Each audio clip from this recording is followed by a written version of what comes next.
Hi, I'm Michael Ferguson, and this is your first draft on what's going on in the beer industry.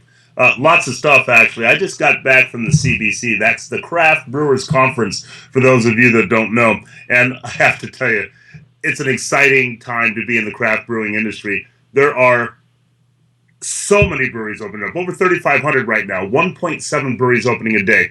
And if you didn't know that before you got to the CBC, when you got there, you realized that because there was over 11,500 attendees. That's brewers and associated industry people. 606 exhibitors. The hall was 3 times bigger than I remember it ever being. This is our chance to get around and talk to everybody we know in the industry. It's a very small industry. It may be growing by leaps and bounds, but basically there are more plumbers in New York than there are brewers in the country. The Craft Brewers Conference beer this year was a Gose, all right? And that's an interesting beer. A little bit salty. It's got some interesting flavors. It's from the Netherlands, and those people have weird thoughts when it comes to beer. But I got to tell you, it was a great beer. People are actually going outside the glass, really outside the bottle now when it comes to making beers. Everybody knows that IPAs are still big and trending. Everybody knows that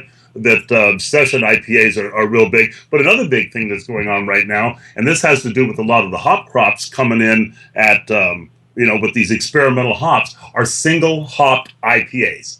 Like your Mosaic hop IPA or your Simcoe IPA. I actually had a Simcoe, 100% Simcoe IPA that did not have that cattiness, okay, or the excessive onion and garlic in it, because it wasn't excessively boiled. It was put in late additions.